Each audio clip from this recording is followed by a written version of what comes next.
अरविंद जी, अब गुड़िया की शादी के बारे में कुछ सोचना ही पड़ेगा। 25 की हो गई है, लोग भी बातें बनाने लगे हैं। हाँ, ये तो सही कह रही हो। कल शर्मा जी भी कह रहे थे उनकी बेटी तो तेज की थी, तभी अच्छे घर में ब्याह दिया। और हमारी गुड़िया तो बस पढ़ाई नौकरी में ही लगी है। अब कोई काम धाम भी नहीं जानती, ससुराल में कैसे निभेगा। बात तो सही है तुम्हारी, लेकिन तुम जानती हो ना, उसका कहना है कि वो अभी 2 साल काम करना चाहती है। अरे छोड़िए जी, 2 साल कहती रहती है। 2 साल में 26 की हो जाएगी, फिर कौन ब्याह करेगा उससे। समाज में उम्र की भी मर्यादा होती है। मैं भी सोचता हूँ कहीं देर ना हो जाए, रिश्ते अच्छे समय पर ही मिलते हैं।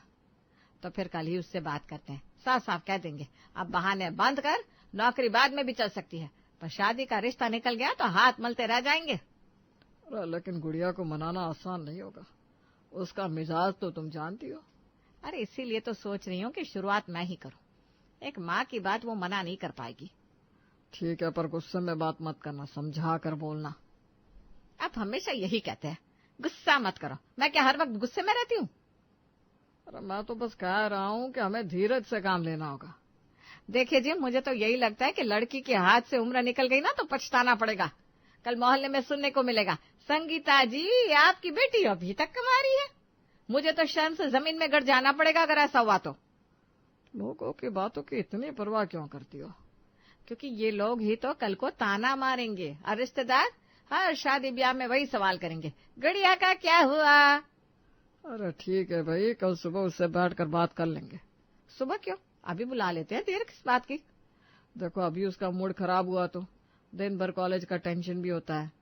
अरे यही तो दिक्कत है ना, कॉलेज के नाम पर घर परिवार सब पीछे कर दिया उसने।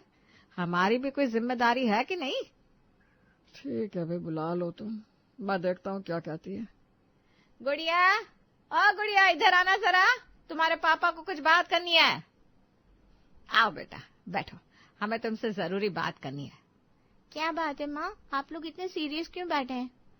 देखो बेटा, हम लोग सोच रहे थे कि तुम्हारी शादी की बात आगे बढ़ाई जाए। शादी? पापा मैंने आपसे पहले भी कहा था मुझे भी शादी नहीं करनी। बेटा अब और कितनी देर करोगी, 25 की हो चुकी हो, मोहल्ले की लड़कियां 23 में ही ससुराल चली गई। माँ किसी और से तुलना तो मत कीजिए, मुझे अभी पढ़ाई करनी है, अपने करियर पर ध्यान देना है। अरे नाच पीटी, पढ़ाई लिखाई कौन सी उम्र तक करेगी? घर गृहस्थी भी कोई चीज होती है कि नहीं? दादी मैं घर गृहस्थी से भाग नहीं रही हूँ, मुझे बस 2 साल का समय चाहिए, मैं वादा करती हूँ उसके बाद शादी कर लूंगी। गुड़िया देखो, पढ़ाई तो जिंदगी भर चलती रहती है, शादी भी कर लो। तुम्हें पढ़ाई करने से कौन रोक रहा है? पति और ससुराल वाले भी सपोर्ट करेंगे। भैया सब ऐसे सपोर्ट नहीं करते, और अगर कल को सपोर्ट ना मिला तो मेरा तो करियर अधूरा रह जाएगा, तब मेरी मेहनत का क्या होगा। लेकिन बेटा 2 साल में उम्र और बढ़ जाएगी, अच्छे रिश्ते अभी मिल रहे हैं, कल को न जाने क्या हो। माँ आप लोग मेरी उम्र को क्यों बोझ बना देती हो? शादी मेरी जिंदगी का सबसे बड़ा फैसला है, अगर जल्दबाजी में कर दी और बाद में दिक्कत आई तो जिम्मेदारी कौन लेगा? बेटा हम तुम्हारे भले के लिए कह रहे हैं, हमें तुम्हारी चिंता है। पापा मुझे पता है आप लोग मेरा भला चाहते हैं, लेकिन मेरा भला अभी मेरे करियर में है, मुझे बस 2 साल चाहिए। 2 साल कल को कहोगी 4 साल और दे दो। जिंदगी ऐसे टलती नहीं रहती गुड़िया। नहीं भैया मैं वादा करती हूँ, सिर्फ 2 साल, उसके बाद आप जैसा कहेंगे मैं वैसा करूंगी। अरे सुयश बेटा, मत मान उसकी बात। ये लड़कियां जितना मौका मिले उतना खींचती जाती है, कल को कहेगी मुझे शादी नहीं करनी। हाँ माँ जी, यही तो डर है। क्यों आप लोग मेरी बात नहीं समझ रहे? मैं भाग नहीं रही हूँ शादी से, बस थोड़ा वक्त मांग रही हूँ। लेकिन सब लोग यही सोच रहे हैं कि अब देर करना सही नहीं है बिटिया। गुड़िया देखो, सब तुम्हारे भले के लिए कह रहे हैं। भाभी आप तो समझाइए, आप भी लड़की हैं, करियर छोड़कर शादी कर लो, ये इतना आसान नहीं है। जा रही हूँ मैं, और आगे से इस पर और कोई चर्चा नहीं चाहिए। अरे श्वेता तू यहाँ, ये बच्चा तेरे साथ? हाँ यार, डिग्री लेने आई थी, सोचा बच्चा भी साथ ले चलूं। वैसे भी घर में देखने वाला कोई नहीं था ना। मतलब तूने पढ़ाई बीच में ही छोड़ दी थी? हाँ, शादी के बाद सब बदल गया। अब देख, हाथ में बच्चा है और बैग में डिग्री। श्वेता सच कहूँ तो तुझे देखकर और डर लग रहा है, घर वाले मुझ पर भी शादी का दबाव डाल रहे हैं। अरे तो कर लेना शादी, तेरी उम्र भी तो निकल रही है, अब तक तो तेरा बच्चा भी हो जाना चाहिए था। क्या बात करिए तू, बच्चा होना कोई मेडल जीतना है क्या? जिंदगी सिर्फ शादी और बच्चे के इर्द गिर्द ही घूमनी चाहिए। अरे पागल, ऐसा नहीं है। पर औरत का असली ठिकाना तो घर ही होता है। करियर बना भी लिया तो क्या गारंटी है कि ससुराल वाले मानेंगे? गारंटी तो किसी चीज की नहीं होती, लेकिन अगर मैं खुद पर भरोसा ना रखूं तो जिंदगी भर दूसरों के भरोसे जीना पड़ेगा। अरे पर गुड़िया, तू मान भी ले, कल को देर हो जाएगी तो अच्छे रिश्ते नहीं मिलेंगे। रिश्ते का क्या है, आज नहीं तो कल मिलेंगे, लेकिन करियर का मौका अगर हाथ से निकल गया तो फिर जिंदगी भर अफसोस रहेगा। तू ना बड़े बड़े ख्वाब देख रही है, लेकिन शादी के बाद तुझे भी यही लगेगा कि घर परिवार ही सब कुछ है। नहीं श्वेता, मुझे यही साबित करना है कि शादी और घर ही सब कुछ नहीं होते। औरत की पहचान सिर्फ किसी की पत्नी या माँ बनने से नहीं होती। लेकिन समाज, लोग क्या कहेंगे? समाज तो हर हाल में कहेगा, चाहे जल्दी शादी करो या देर से।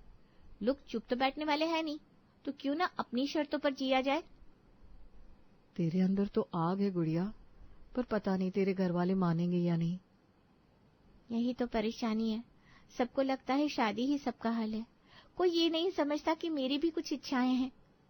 देख, तेरा रास्ता आसान नहीं होगा, लेकिन अगर तू इतनी जिद पर अड़ी है तो तुझे लड़ना ही पड़ेगा। हाँ श्वेता, और शायद यही लड़ाई मुझे अपने लिए जीतनी है। गुड़िया, जरा सब्जी काट ले और आटा भी गूंथ लेना। शादी के बाद ये सब काम बहुत काम आएंगे। माँ, फिर वही शादी, हर बात में शादी क्यों घुसेड़ देती हैं आप? अरे बेटा, मैं तेरे भले के लिए कह रही हूँ। लड़की को घर के काम आने चाहिए। ससुराल में कोई नोटिस नहीं करता कि तुझे डिग्री मिली है या नौकरी। सब यही देखते कि रोटी बना सकती है कि नहीं। तो क्या लड़की सिर्फ रोटी बेलने के लिए पैदा होती है? मेरी पढ़ाई, मेरी मेहनत, उसका कोई मतलब नहीं। अरे पढ़ाई भी कर ले, पर घर के काम सीखना भी जरूरी है। तेरे भले के लिए तो कह रही हूँ। मेरा भला मेरी पढ़ाई में है माँ, आप बस शादी शादी शादी करती रहती है। मुझे सुनकर ही अब चिढ़ होने लगी है। देख, ज्यादा ना जुबान मत चला, माँ हूँ तेरी। मुझसे ज्यादा कौन चाहेगा तेरा भला। अगर सच में आप मेरा भला चाहती हैं तो बस मुझे 2 साल पढ़ने दीजिए, बाकी सब मैं खुद संभाल लूंगी। 2 साल बस यही राग आलापती रहना। मैंने जितनी जिंदगी देखी है उतनी तू सोच भी नहीं सकती। और मैंने जितने सपने देखे हैं उतने आप सोच भी नहीं सकती। मुझे नहीं करना ये सब, जा रही हूँ मैं। गुड़िया गुस्से में अपना दुपट्टा उठाकर कमरे की तरफ चली गई। संगीता वहीं खड़ी रह जाती है। तभी लता आती है। माँ जी। तो मत बोलना लता, हमेशा गुड़िया की तरफदारी करती रहती है। ये सब समझाकर बिगाड़ रही है उसे। नहीं माँ जी, मैं बिगाड़ नहीं रही हूँ। मैं बस इतना कह रही हूँ कि उसे अभी मत बांधिए, उसका मन पढ़ाई में है। देख लता, तू उसे बढ़ावा मत दे। शादी विवाह का मामला है, मजाक नहीं। उम्र निकल जाएगी तो पछताना पड़ेगा। माँ जी, उम्र निकल जाएगी ये डर दिखा दिखाकर हम उसकी जिंदगी क्यों तय करें? आज के जमाने में 26-27 पर भी अच्छे रिश्ते मिलते हैं। रिश्ते ढूंढना इतना आसान समझती है? लोग पूछते हैं अब तक शादी क्यों नहीं हुई। औरत का मूल्य शादी से ही आंका जाता है। माँ जी, औरत का मूल्य उसके काम और सपनों से भी आंका जाना चाहिए। अगर कल को गुड़िया की शादी हो गई और उसका करियर बीच में छूट गया तो उसकी सारी मेहनत बेकार जाएगी। उस वक्त किसे दोष देंगी आप? अरे लेकिन समाज को बोलने दीजिए माँ जी। समाज कल को मेरी भी कोई कमी निकाल लेगा, लेकिन हमें अपनी बेटियों और बहनों का साथ देना चाहिए, ना कि उनका दम घोटना चाहिए। गुड़िया, दरवाजा खोलो। भाभी, मुझे अकेला छोड़ दीजिए, मुझे किसी से बात नहीं करनी। बस 2 मिनट सुन तो ले। भाभी, अगर आप भी मुझे शादी के लिए मनाने आई है ना तो प्लीज आप बाहर जाइए, मुझे कुछ नहीं सुनना। अरे पगली, मैं तुझे मनाने नहीं आई हूँ, मैं तो तुझे समझाने आई हूँ कि तू हार मत मान लेना। सच भाभी, आप मुझे शादी के लिए नहीं समझा रही हैं? नहीं तो बिल्कुल नहीं। तूने जितना कहा सब सही है। सपने देखना और उन्हें पूरा करना, दोनों का हक है तुझे। लेकिन सबको लगता है मैं गलत हूँ। माँ, पापा, दादी, यहाँ तक कि भैया भी, सबको बस मेरी शादी की पड़ी है। यही तो, इसीलिए तो मैं आई हूँ तुझे कहने कि तू अपनी बात पर अड़िग रह। अगर तू खुद ही हार मान जाएगी तो तेरे सपने अधूरे रह जाएंगे। भाभी, आप ही बताइए, क्या मैं सच में गलत हूँ? मैंने कौन सा बहुत बड़ा समय मांग लिया है, सिर्फ 2 साल। अरे तू बिल्कुल गलत नहीं है गुड़िया, तेरी मांग जायज है। 2 साल में करियर बना लेगी तो शादी के बाद भी तुझे आत्मविश्वास रहेगा। लेकिन अगर माँ पापा जबरदस्ती कर देंगे तो? जबरदस्ती किसी का भला नहीं करती। अगर तू डट कर अपनी बात कहेगी तो धीरे धीरे सब मान जाएंगे। भाभी कभी कभी लगता है मैं अकेली पड़ गई हूँ। अरे नहीं पगली, तू अकेली नहीं है, मैं तेरे साथ हूँ। औरत ही औरत का साथ ना दे तो कौन देगा? भाभी आप नहीं होती तो शायद मैं हार मान लेती। बस यही याद रख, तेरे सपनों की कीमत सिर्फ तू जानती है। दूसरों को समझाने में वक्त लगेगा, लेकिन तू डगमगा मत। हाँ भाभी, मैं हार नहीं मानूंगी। 2 साल बाद शादी करूंगी, लेकिन अभी नहीं। यही तो हिम्मत चाहिए। चल अब आंसू पोंछ और खुद को मजबूत बना। घर वाले जितना दबाव डालेंगे उतनी ही शांति से अपनी बात दोहराना। आप मेरी सुपर वुमन हो भाभी। लेकिन सुपर वुमन भी तभी खुश होती है जब उसकी ननद हिम्मत ना हारे। संगीता, तू तो बड़ी ढीली निकली, अपनी बेटी की शादी वक्त पर भी नहीं करा पाई। माँ जी, ये क्या कह रही हैं आप? मैं तो दिन रात इसी चिंता में घुली रहती हूँ। चिंता का क्या फायदा जब नतीजा ही ना निकले। मोहल्ले की सब औरतें कानाफूसी करती है। देखो 25 साल की बेटी घर पर बैठी है, माँ को परवाह नहीं। माँ जी, मैं ही तो सबसे ज्यादा परवाह कर रही हूँ। दिन रात अरविंद जी से कहती हूँ शादी की बात आगे बढ़ाए, लेकिन लड़की हाँ नहीं कर रही तो मैं क्या करूँ? अरे बेटी से पूछते कब है? हमारे जमाने में किसी ने हमारी राय ली थी क्या? माँ बाप जैसा कह दे वैसा मान लो। वही तो दिक्कत है माँ जी, अब जमाना बदल गया है। बेटियां अपनी राय रखती हैं, सपने देखती हैं। सपने? औरत का सपना यही होना चाहिए कि अच्छे घर में ब्याह हो जाए। नौकरी धंधा सब दिखावा है। दिखावा नहीं है माँ जी, गुड़िया पढ़ने में होशियार है, नौकरी भी अच्छी कर रही है। उसका सपना है करियर बनाने का। पहले मैं भी यही सोचती थी, लेकिन अब मुझे समझ में आता है कि गुड़िया के भी सपने हैं जिन्हें वो सच करना चाहती है, अपना करियर बनाना चाहती है। करियर से रोटी बनेगी क्या? घर में इज्जत शादी से आती है, करियर से नहीं। और अगर बेटी दुखी हो गई तो? शादी करके वो परेशान हो गई तो उसका गुस्सा कौन झेलेगा? तू तो बेटी के पीछे पगलाई फिर रही है। हमारे जमाने में न पूछे गए न समझे गए, फिर भी हमने निभाया। लेकिन माँ जी, क्या वो सही था? आप ही बताइए, अगर आपसे कभी पूछा गया होता तो शायद आपका जीवन अलग होता। अरे औरत का जीवन पति और ससुराल के नाम ही लिखा होता है, चाहे पूछो या ना पूछो। नहीं माँ जी, अब ऐसा नहीं है। अब लड़कियां भी अपनी पहचान चाहती हैं। पहचान की धुन में अगर बेटी बूढ़ी हो गई तो फिर लोग ताने देंगे, माँ ने बेटी को बिठाए रखा। ताने तो आज भी सुनने पड़ रहे हैं ना माँ जी, लेकिन मुझे अपनी बेटी की खुशी उससे ज्यादा प्यारी है। अरे समझती क्यों नहीं? अच्छे अच्छे रिश्ते आ रहे हैं, कल को जब उम्र निकल जाएगी तो पछताएगी। रिश्ता अगर अभी आए या 2 साल बाद क्या फर्क पड़ता है? अगर रिश्ता अच्छा होगा तो इंतजार कर लेंगे। 2 साल? तू भी उसी के सुर में बोल रही है। यही सब समझा कर तूने उसे बिगाड़ा है। नहीं माँ जी, मैंने उसे बिगाड़ा नहीं, मैंने बस उसकी तकलीफ सुनी है। उसकी जिद में भी सच्चाई है। वारी माँ, बेटी के सामने इतनी कमजोर निकली। माँ का काम है बेटी को वश में रखना, ना कि इसके पीछे पीछे घूमना। माँ जी, माँ का काम बेटी को समझना भी तो होता है। अगर मैं उसकी बात नहीं सुनूंगी तो कौन सुनेगा? चल, बहुत बड़ी विद्वान बन रही है। सच कहूँ तो तेरी नरमी ही कल को तेरे गले पड़ेगी। नरमी नहीं है माँ जी, भरोसा है। मुझे अपनी बेटी पर भरोसा है कि वो सही रास्ता चुनेगी। भरोसे से पेट नहीं भरता। समाज में नाम तभी होगा जब बेटी की डोली उठेगी।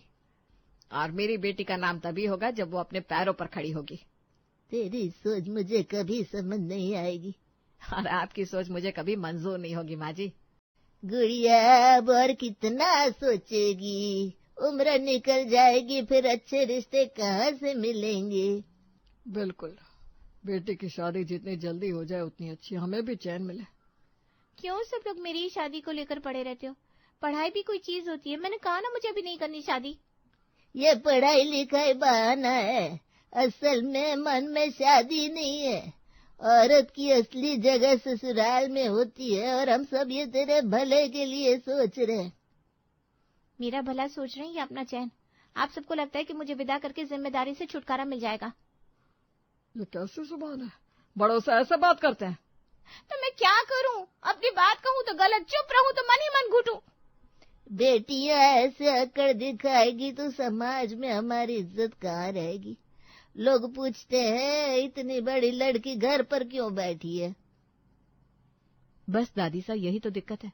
सबको समाज की पड़ी है, किसी को गुड़िया की खुशी की परवाह नहीं है।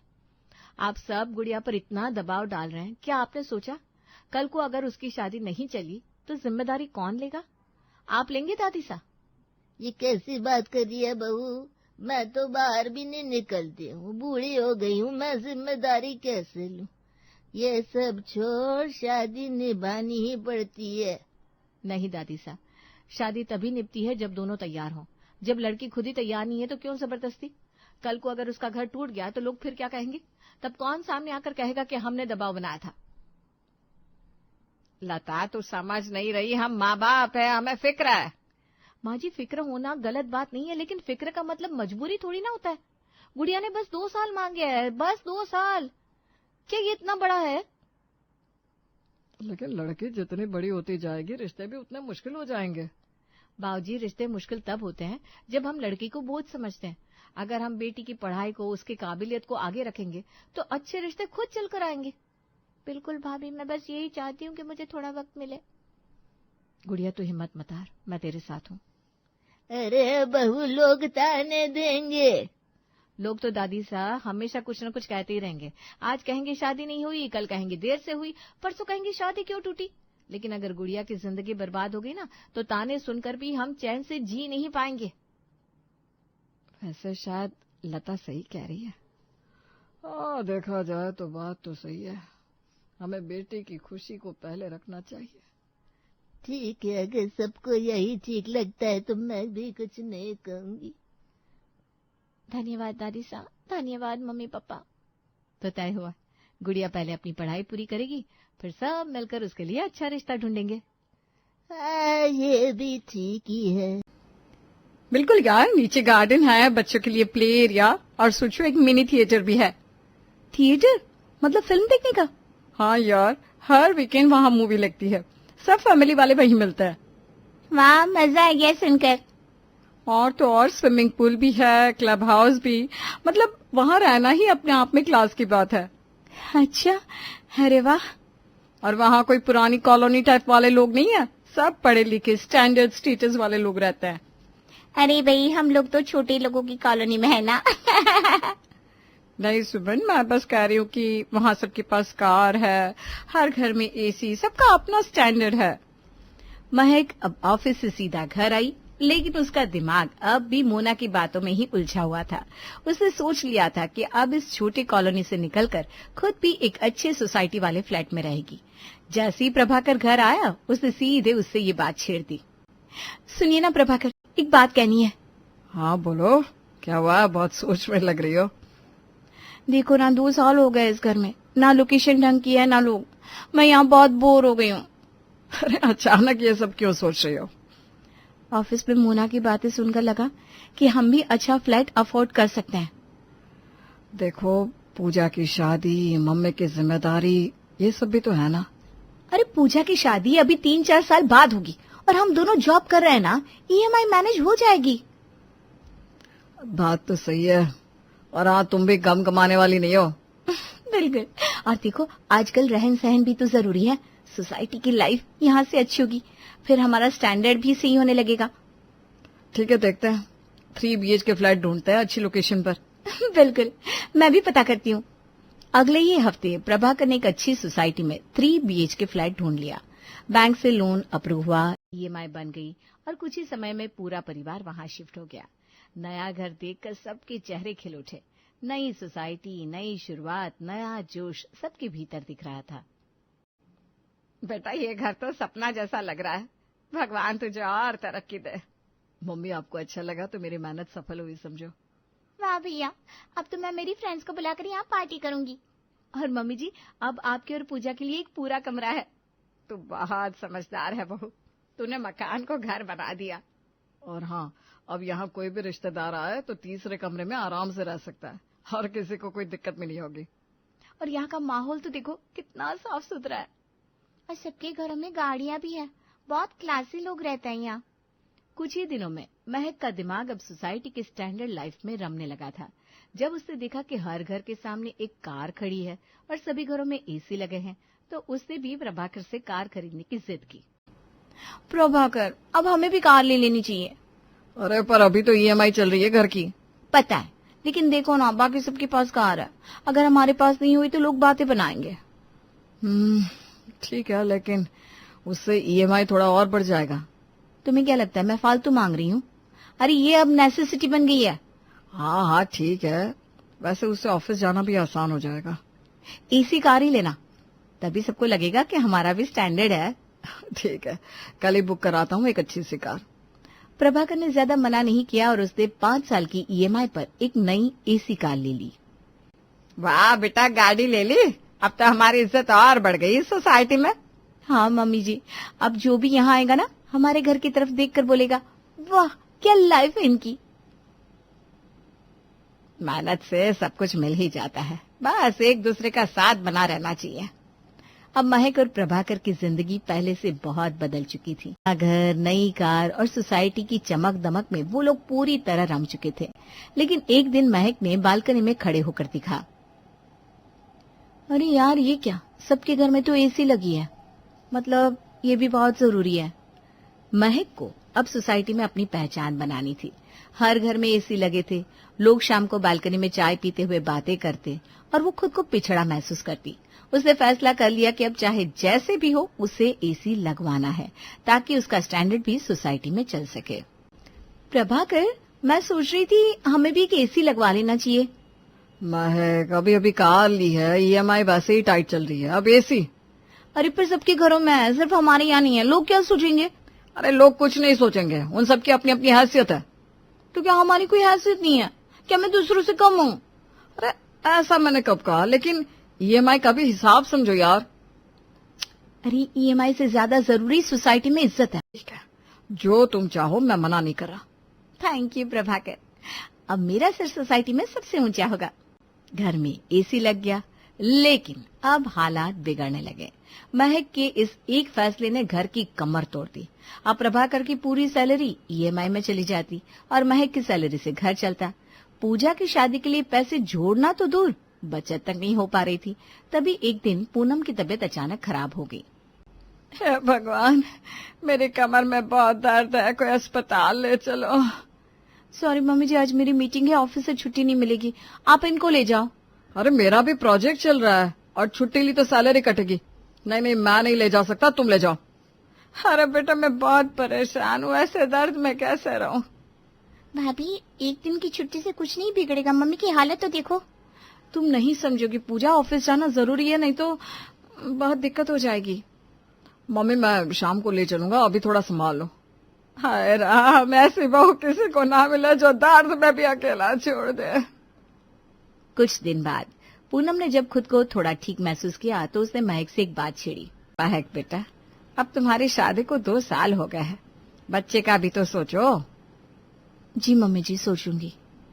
रात के समय प्रभाकर, मम्मी जी कह रही थी कि अब हमें बच्चे के बारे में सोचना चाहिए। ये तो बड़ी अच्छी बात है, पर ईएमआई, घर का खर्च। हाँ, उसको तो मेंटेन करना होगा ना। खैर छोड़ो, तुम्हारे साथ सब कुछ आसान लगता है, चलो प्लान करते हैं। अगले दिन घर में पूजा महक से मजाक करके उसे छेड़ने लगी। लो, अब तो इस घर में नैप्पी की खुशबू आने लगी है। चुप कर पूजा, वैसे तुम ही संभालना उसे, मैं तो अपने काम में व्यस्त रहूंगी। भाभी पहले माँ तो बनो, फिर देखेंगे। महक बहुत एक्साइटेड थी। ऑफिस में भी उसके चेहरे पर एक अजीब सी चमक रहती थी। लेकिन एक दिन, मैम आप ठीक तो है ना? ये अचानक इतनी लंबी छुट्टी का फॉर्म क्यों भर रही हैं? मैं प्रेग्नेंट हूँ यार महक, अब मुझे 1 से 1.5 साल की छुट्टी लेनी पड़ेगी। लेकिन इतनी लंबी छुट्टी? बेबी होने के बाद कम से कम 1 साल उसका ध्यान रखना ही पड़ेगा ना, और खुद का भी।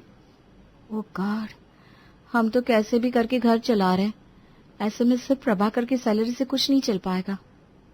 जब तुम्हें बेबी होगा ना तब तुम समझोगी कि जिम्मेदारी आसान नहीं होती।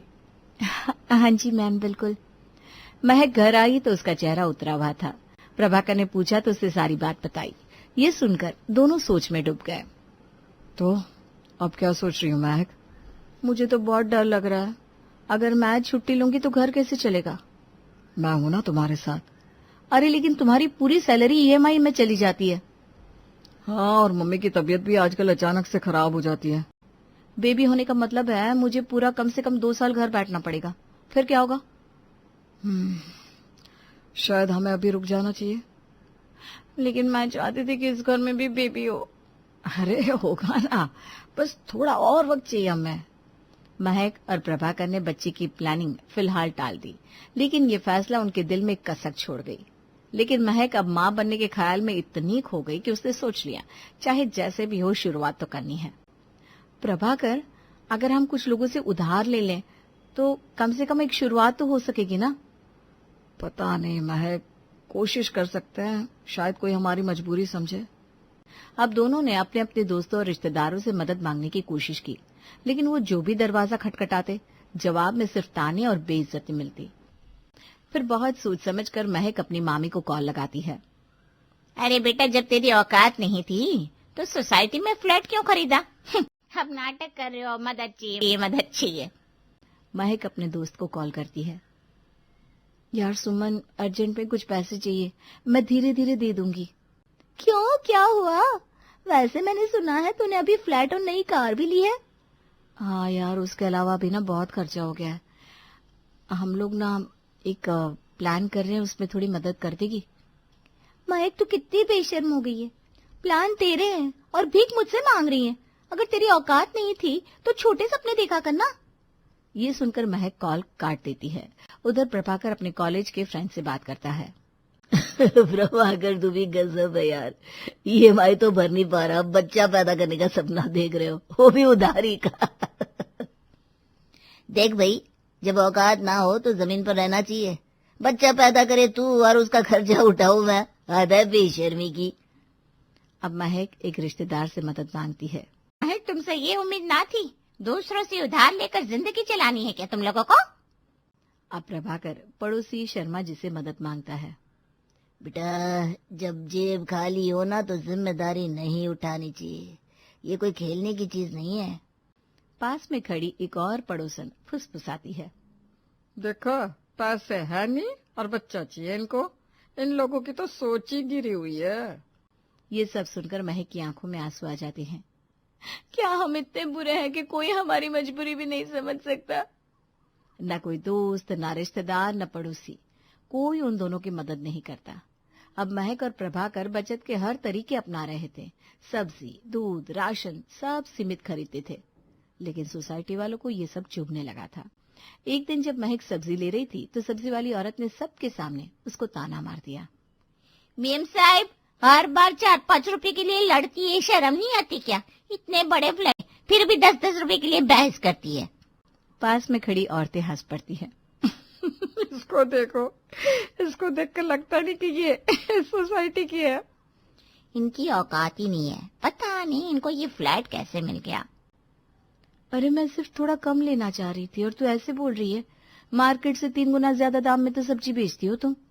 अरे मैडम, ये सोसाइटी है, झुग्गी झोपड़ी थोड़ी ना है जो यहाँ सड़ी सब्जियां देकर जाऊंगी।